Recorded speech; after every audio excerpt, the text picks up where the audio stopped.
Dallas లో రానున్న అయోధ్య బాలరాముడి ఆలయానికి అక్షయ తృతీయ సందర్భంగా భూమి పూజ నిర్వహించారు. రాబోయే 4 నెలల్లో అయోధ్యని పోలిన రామ మందిరాన్ని నిర్మిస్తున్నామని నిర్వాహకులు తెలిపారు. డాలస్ టెక్సస్ లోని వ్యాన్ హెస్టన్ లో ఇక్కడ రామ మందిరం తలపెట్టిన వార్త అందరికి తెలిసిన విషయం. అయితే ఇక్కడ అయోధ్య రాముని మందిరం రాబోతుంది. ఈ సందర్భంగా ఈ రోజు అక్షయ తృతీయ సందర్భంగా ఇక్కడ పూజ చేయడం జరిగింది. ముందుగా ఇక్కడ మనకి శర్మ గారు ఉన్నారు, హైకోర్టు లాయర్ గారు. మీ మాటలో చెప్పండి, మీకు ఎలా అనిపించింది అండ్ దీని గురించి. TV9 ప్రేక్షకులందరికీ నమస్కారాలు. ఈ రోజు ఇక్కడ జరిగిన ఈ శుభముహూర్తం, ఈ రోజు పూజ చాలా సంతోషించదగ్గ విషయం, చాలా ప్రతి హిందువు కూడా గర్వపడాల్సిన విషయం. దీనికి 2 ముఖ్యమైన కారణాలు ఉన్నాయి. ఒకటి ఏంటంటే, మా తమ్ముడు అయోధ్యలో బాల రాముడి ఆలయం ఉన్నది. అది 400 సంవత్సరాలు ఎంతో కష్టపడి పోరాడితే కట్టుకోగలిగాము.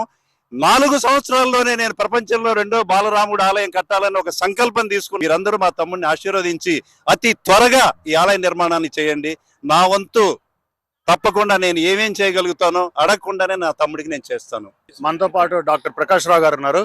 ప్రకాష్ రావు గారు, మీ మాటలో చెప్పండి. ఇది చాలా సంతోషకరమైన విషయం అండి. ఎందుకంటే ఇప్పుడు రాముడు అనగానే మన అందరికీ ఏమిటి, ఎంత ఐడియల్ క్యారెక్టరు. ఆయన మోరల్స్ అనుకోండి, ఎథిక్స్ అనుకోండి, వీటన్నిటికీ కూడా is the role model, is the embodiment of all these characters.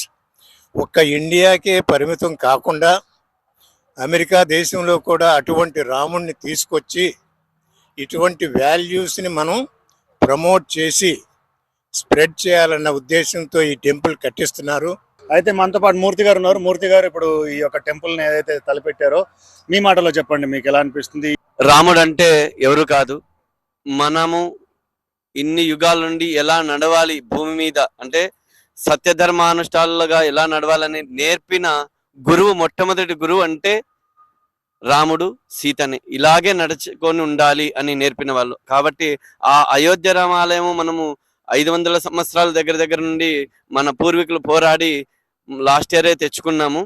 ఈ సంవత్సరము ఇక్కడ సంకల్పించాము. అమెరికాలో కూడా బాలరాముడు వెలిసి ఇక్కడ అందరినీ స్వామివారి అనుగ్రహంతో ఆయురారోగ్యాలు ఉండాలని స్వామివారిని కోరుకుంటూ ఈ దేవాలయాన్ని ఆరంభించాము. థ్యాంక్ యూ వెరీ మచ్ అండి. సో ఇది సంగతి. సో జరిగిన కార్యక్రమం ఏదైతే చాలా సక్సెస్ఫుల్ గా జరిగిందని చెప్పడం జరిగింది. ఇక్కడ వ్యాన్ హెస్టన్ లో ఉన్న కొంతమంది రెసిడెంట్స్ అండ్ కొంతమంది పుర పెద్దలందరూ వచ్చి దీన్ని సక్సెస్ఫుల్ చేయడం జరిగిందని చెప్పడం జరిగింది. Venkat Mulukutla, TV9 Dallas.